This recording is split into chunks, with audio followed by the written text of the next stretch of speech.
Hola, amigo y amiga del lado activo del infinito, soy Chavenato. Muchas gracias por tu visita. ¿Sabes? Me siento muy contento porque ya estamos en el capítulo 13 de este álbum de sucesos memorables del Nahual Carlos Castaneda. Te mando un fuerte abrazo y mucha fuerza para ti y para tu familia.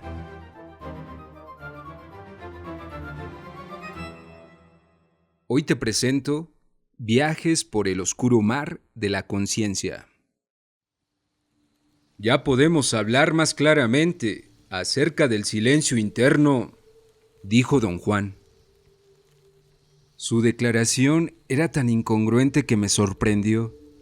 Me había estado hablando toda la tarde de las vicisitudes que sufrieron los indios después de las guerras yaquis de los años 20, cuando el gobierno mexicano los expulsó de sus tierras natales, del estado de Sonora en el norte de México, y los puso a trabajar en los plantíos de caña de azúcar en el centro y sur de México. El gobierno mexicano había tenido problemas con las guerras endémicas con los yaquis durante años. Don Juan me contó asombrosas historias conmovedoras de los yaquis, sobre intriga política, traición, hambre y miseria humana. Tuve la sensación de que don Juan me estaba preparando un truco, porque bien sabía que esas historias eran mi gusto y mi placer. En aquel tiempo tenía un profundo sentido de compasión por el mundo, por la justicia social y la igualdad. Las circunstancias que te rodean han hecho posible que tengas más energía. Has empezado la recapitulación de tu vida. Has visto a tus amigos por primera vez como si estuvieran expuestos en una vitrina.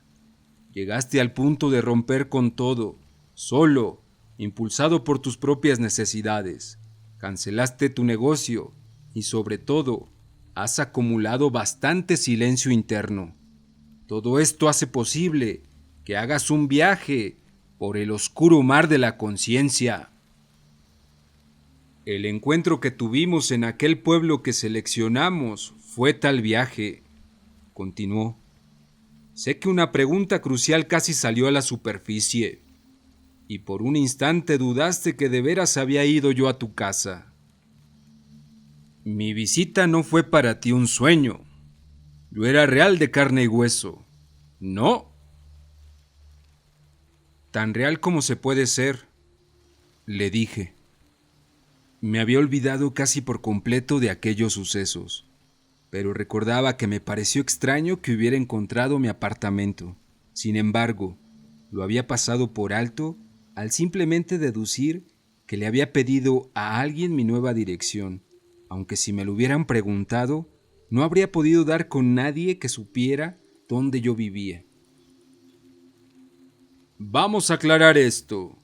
Bajo mis condiciones, que son las condiciones de los chamanes del México antiguo, yo era tan real como es posible serlo, y en tal estado fui a tu casa desde mi silencio interno para hablarte acerca del requisito del infinito y para advertirte que estaba a punto de acabarse tu tiempo, y tú a tu vez, desde tu silencio interno, verdaderamente fuiste a ese pueblo de nuestra elección para decirme que habías logrado cumplir con el requisito del infinito. Bajo tus condiciones, que son las condiciones del hombre común, era un sueño fantasía en ambos casos. Experimentaste un sueño fantasía de que había llegado a tu casa sin saber la dirección, y luego tuviste un sueño fantasía de que fuiste a verme. Para mí como chamán, lo que tú consideras ser tu sueño fantasía de encontrarme en ese pueblo fue tan real como lo es, que los dos conversamos aquí y ahora. Le confesé a don Juan que no había posibilidad ninguna para mí de enmarcar esos sucesos en un formulario de pensamiento propio del hombre occidental. Le dije que las condiciones de sueño-fantasía creaban una falsa categoría que no podía sostenerse bajo ningún escrutinio y que la única cuasi explicación vagamente posible era otro aspecto del conocimiento de don Juan, el ensoñar. No, no es el ensoñar, Me dijo enfáticamente: esto es algo más directo y más misterioso. A propósito, hoy tengo una nueva definición del ensoñar para ti, más de acuerdo con tu estado de ser. El ensoñar es el acto de cambiar el punto de fijación con el oscuro mar de la conciencia. Si lo ves así, es un concepto fácil y una maniobra sencilla. Necesitas todo de ti para darte cuenta, pero no es una imposibilidad, ni es algo rodeado de nubes místicas. El ensoñar es un término que siempre me pareció una pendejada, continuó, porque disminuye un acto muy poderoso, hace que parezca arbitrario, le da un significado de fantasía, y eso es lo único que no es. Hice por cambiar el término, pero está demasiado arraigado. Quizá puedas tú algún día cambiarlo por tu cuenta, aunque como todo lo demás relacionado con la brujería, temo que para entonces no te va a importar una pizca, porque como lo llames, no va a tener ningún significado para ti.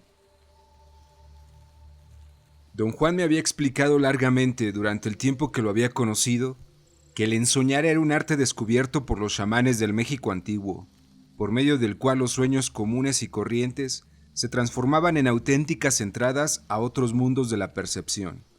Abogaba de cualquier manera posible el advenimiento de algo que él llamaba la atención de ensueño, que consistía en la capacidad de prestar una atención específica o de enfocar un tipo de conciencia especial sobre los elementos de un sueño común. Había seguido meticulosamente todas sus recomendaciones y había logrado que mi conciencia se quedara fija sobre los elementos de un sueño. La idea que proponía don Juan no era la de deliberadamente llegar a un sueño deseado, sino de fijar la atención sobre los elementos componentes de cualquier sueño que viniera al caso. Luego don Juan me había mostrado energéticamente lo que los chamanes del México antiguo consideraban ser el origen del ensoñar, el desplazamiento del punto de encaje. Dijo que el punto de encaje se desplazaba de modo natural al dormir, pero que ver el desplazamiento era algo difícil porque requería una modalidad agresiva y que tal modalidad agresiva había sido la predicción de los chamanes del México antiguo. Estos chamanes, según don Juan, habían encontrado todas las premisas de su brujería por medio de esa modalidad. Es una modalidad muy predadora, siguió don Juan. No es nada fácil entrar en ella, porque el hombre es predador por naturaleza. Podrías ver agresivamente a cualquier persona en este pueblito, o quizás alguien a la distancia. Mientras duermen, cualquiera serviría para el propósito. Lo importante es llegar a un nivel total de indiferencia. Vas en busca de algo y lo consigues como puedas. Vas a salir a buscar a una persona, como felino, como ave de rapiña, para descender sobre alguien. Don Juan me había dicho, riéndose, que mi aparente incomodidad, que la dificultad con esta técnica era el temperamento, y que no podía ser pasivo durante el acto de ver, porque la vista no era algo que se usara para mirar, sino para actuar sobre lo visto. Acaso haya sido su poder de sugestión, pero ese día, después de haberme dicho eso, me sentí sumamente agresivo. Cada músculo de mi cuerpo estaba lleno de energía, y en mi práctica de ensoñar fui detrás de alguien. No me interesaba quién fuera, necesitaba a alguien que estuviera dormido, y una fuerza de la cual estaba consciente, sin estar totalmente consciente de ella, me guió a encontrar a alguien. Nunca supe quién era, pero al ver a esa persona sentí la presencia de don Juan. Era una sensación extraña saber que alguien estaba conmigo a través de una sensación indeterminada de proximidad que ocurría a un nivel de conciencia, que no formaba parte de ninguna experiencia previa. Solo podía enfocar mi atención sobre el individuo que descansaba. Sabía que era macho, pero no sé cómo lo sabía. Sabía que estaba dormido porque la bola de energía, que es comúnmente un ser humano, estaba un poco plana, se había expandido lateralmente. Y entonces vi el punto de encaje, en una posición diferente a la habitual, que es directamente detrás de los omóplatos. En este caso se había desplazado a la derecha de donde debería haber estado y un poco más abajo. Calculé que en este caso se encontraba al lado de las costillas. Otra cosa que noté era su inestabilidad. Fluctuaba excéntricamente y de pronto regresaba a su posición normal. Tenía la clara sensación de que mi presencia y obviamente la de don Juan había despertado al individuo. Experimenté una profusión de imágenes borrosas inmediatamente, y luego me desperté en el lugar donde había empezado. A lo largo de mi aprendizaje, don Juan también me había dicho que los chamanes se dividían en dos grupos. Un grupo consistía en ensoñadores, el otro en acechadores. Los ensoñadores eran los que desplazaban el punto de encaje con gran facilidad. Los acechadores eran aquellos con gran facilidad para mantener el punto de encaje fijo en esa nueva posición. Los ensoñadores y los acechadores se complementaban y trabajaban en parejas, afectando uno al otro con sus proclividades innatas. Don Juan me había asegurado que el desplazamiento y la fijación del punto de encaje podían llevarse a cabo por voluntad propia por medio de la disciplina de mano de hierro de los chamanes. Dijo que los chamanes de su linaje creían que había por lo menos 600 puntos dentro de la esfera luminosa que somos en realidad, y que al alcanzarlos volitivamente por el punto de encaje, pueden otorgarnos un mundo totalmente inclusivo, lo cual quiere decir que si nuestro punto de encaje se desplaza a uno de estos puntos y se queda fijo en él, percibimos un mundo tan inclusivo y tan total como el mundo cotidiano, pero no obstante, un mundo diferente. Además me explicó don Juan que el arte de la brujería consiste en manipular el punto de encaje y hacerlo cambiar de posiciones a voluntad sobre las esferas luminosas que son los seres humanos. El resultado de esta manipulación es el cambio en el punto de contacto con el oscuro mar de la conciencia, que nos trae como su concomitante un fardo diferente de billones de campos de energía bajo la forma de filamentos luminosos que convergen sobre el punto de encaje. La consecuencia de estos nuevos campos de energía que convergen sobre el punto de encaje es que una conciencia diferente a la necesaria para percibir el mundo cotidiano entra en acción, transformando esos nuevos campos de energía en datos sensoriales, los cuales se interpretan y se perciben como un mundo diferente, porque los campos de energía que lo engendran son diferentes a los conocidos. Don Juan había afirmado que una definición acertada de la brujería como práctica consistía en que la brujería es la manipulación del punto de encaje, con el fin de cambiar el enfoque con el que éste se fija en el oscuro mar de la conciencia y así hacer posible la percepción de otros mundos. Había dicho que el arte de los acechadores empieza después de que se haya desplazado el punto de encaje. El mantener el punto de encaje fijo en su nueva posición asegura que el chamán perciba totalmente el nuevo mundo en el que entre, no importa cuál sea, tal como lo hacemos con el mundo cotidiano. Para los chamanes del linaje de don Juan, el mundo cotidiano no era más que un pliegue de un mundo total que consiste de por lo menos 600 pliegues. Don Juan regresó al tema bajo discusión, mis viajes por el oscuro mar de la conciencia, y dijo que lo que había hecho desde mi silencio interno era muy parecido a lo que se hace en el ensueño cuando uno está dormido. Sin embargo, cuando se viaja por el oscuro mar de la conciencia, no hay interrupción del tipo que ocurre cuando uno se va a dormir, ni hay ningún esfuerzo por controlar la atención de uno mientras se sueña. El viaje por el oscuro mar de la conciencia implica una respuesta inmediata. Había una sensación irresistible del aquí y el ahora. Don Juan lamentaba el hecho de que algunos chamanes idiotas le habían llamado a este acto de llegar directamente al oscuro mar de la conciencia soñar despierto, haciendo aún más ridículo el término en soñar. Cuando pensaste que estabas en el sueño fantasía de ir a ese pueblo de nuestra selección, habías en realidad fijado tu punto de encaje directamente sobre la posición específica del oscuro mar de la conciencia que te permite ese viaje. Entonces, el oscuro mar de la conciencia te preparó con todo lo necesario para hacer el viaje. No hay manera de elegir ese lugar por voluntad propia. Dicen los chamanes que el silencio interno los selecciona sin falla. Fácil, no. Me explicó entonces las complejidades de la elección. Dijo que la elección para el guerrero viajero no es en verdad un acto de elección, sino el acto de asentir elegantemente a las solicitudes del infinito. El infinito escoge, dijo. El arte del guerrero viajero es tener la habilidad de moverse con la más tenue insinuación, el arte de asentir a todo mando del infinito. Para hacer esto, el guerrero viajero necesita destreza, fuerza y sobre todo, sobriedad. Estos tres, puestos juntos, dan como resultado la elegancia.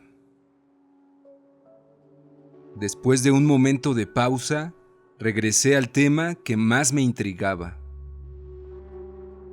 Pero es increíble que en verdad fui a aquel pueblo en carne y hueso, don Juan, le dije. Es increíble, pero no es invivible, dijo. El universo no tiene límites, y las posibilidades que se dan en el universo son en verdad inconmensurables. Así es que no caigas preso del axioma de solo creo lo que veo, porque es la postura más tonta que se puede adoptar. La aclaración de don Juan había sido cristalina. Tenía sentido, pero yo no sabía cómo tenía sentido. De seguro no en mi mundo cotidiano, me aseguró entonces don Juan, turbándome instantáneamente que había una sola manera en que los chamanes podían con toda esa información, probándola a través de la experiencia, porque la mente es incapaz de aceptar todo ese estímulo. ¿Qué quiere usted que haga, don Juan?, pregunté. Tienes que viajar deliberadamente por el oscuro mar de la conciencia, contestó. Pero nunca sabrás cómo se hace. Vamos a decir que lo hace el silencio interno, siguiendo caminos inexplicables, caminos que no pueden ser comprendidos, sino solo practicados. Don Juan hizo que me sentara en la cama y adoptara la postura que traía el silencio interno. El tomar esa postura siempre aseguraba que me durmiera enseguida. Sin embargo, cuando estaba don Juan, su presencia me imposibilitaba dormir. Por el contrario, entraba en un estado de completa quietud. Esta vez, después de un instante de silencio, me encontré caminando. Don Juan me guiaba, llevándome del brazo mientras caminábamos.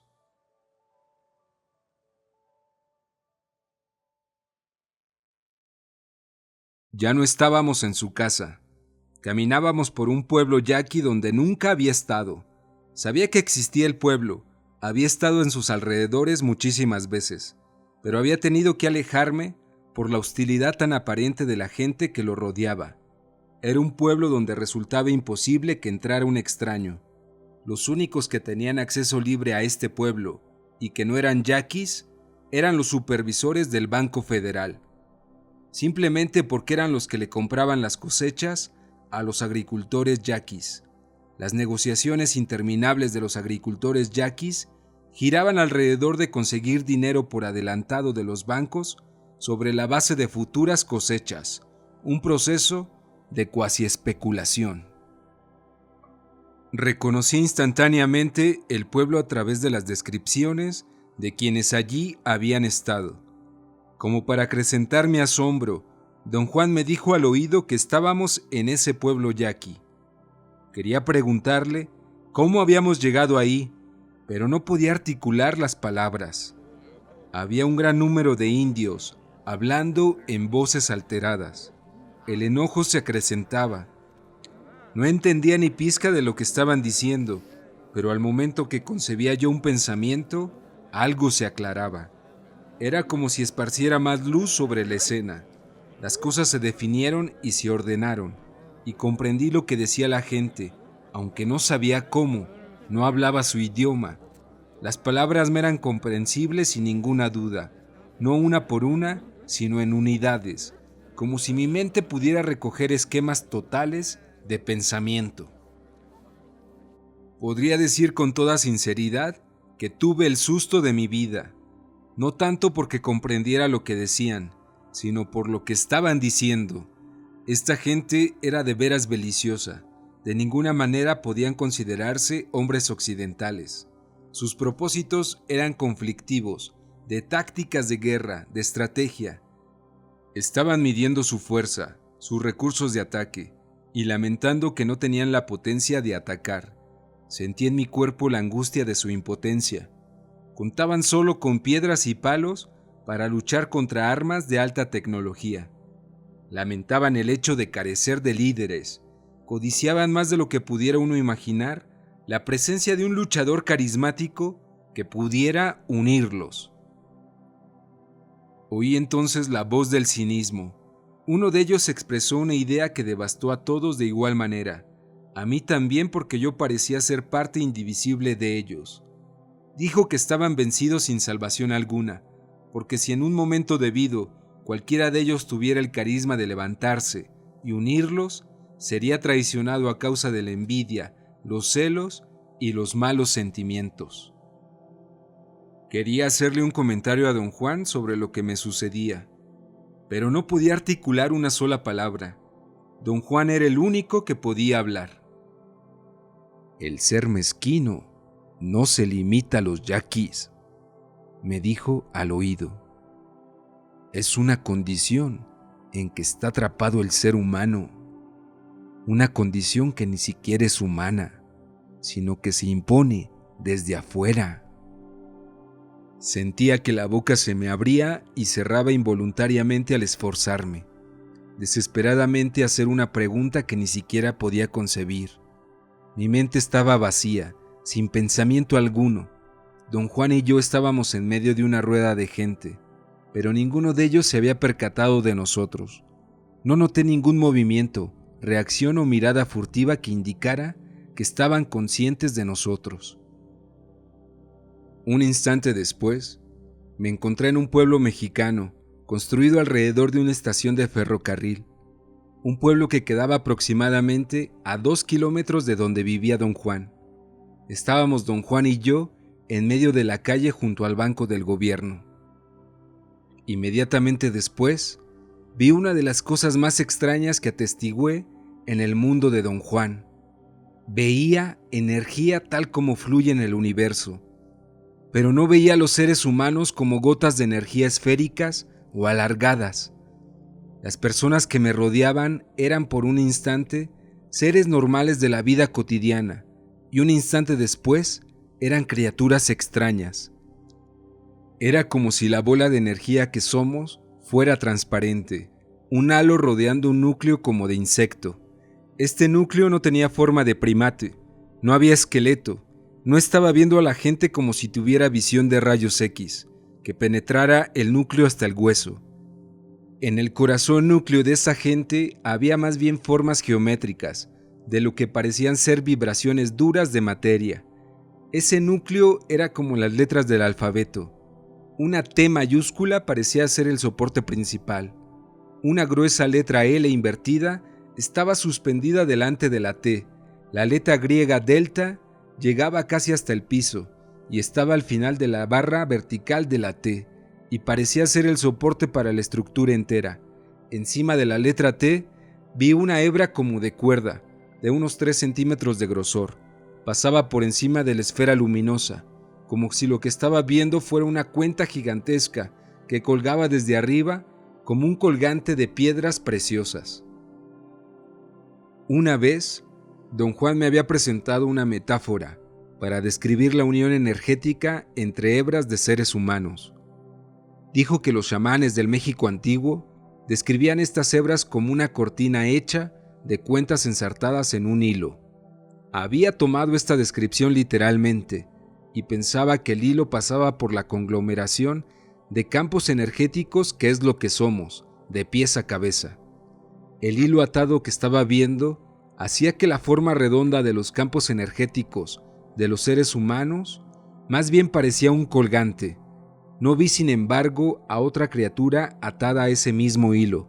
Cada criatura que vi era un ser de un patrón geométrico que tenía una especie de hilo en la parte superior de su aureola esférica. El hilo me recordó inmensamente a esas formas como gusanos segmentados que algunos de nosotros vemos al sol cuando medio cerramos los párpados. Don Juan y yo caminamos por el pueblo de un extremo al otro y vi literalmente montones de criaturas de patrón geométrico.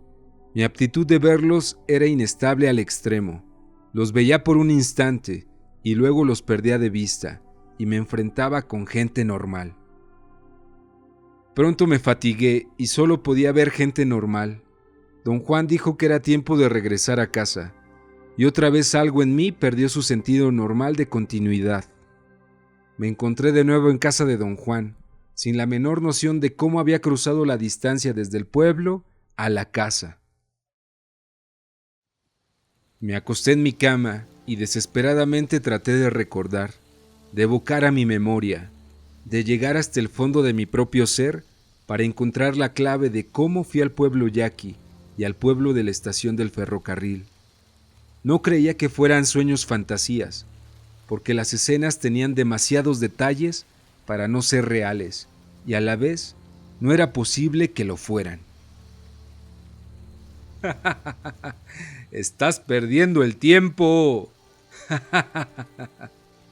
me dijo riendo Don Juan. «Te puedo garantizar que nunca vas a saber cómo llegamos de la casa al pueblo yaqui, y desde el pueblo yaqui a la estación de ferrocarril, y de la estación de ferrocarril a la casa.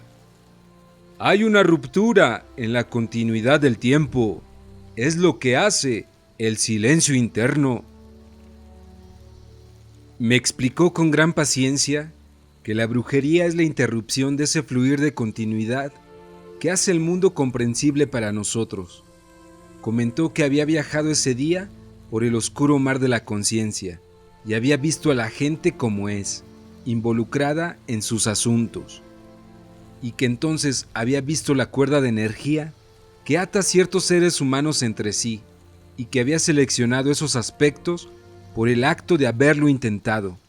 Hizo hincapié en el hecho de que ese intento por mi parte no era algo consciente o de mi propia voluntad. El intento había sucedido a un nivel muy profundo y había sido regido por la necesidad. Necesitaba conocer alguna de las posibilidades del viaje por el oscuro mar de la conciencia, y mi silencio interno había servido de guía al intento, una fuerza perenne del universo, para cumplir con esa necesidad.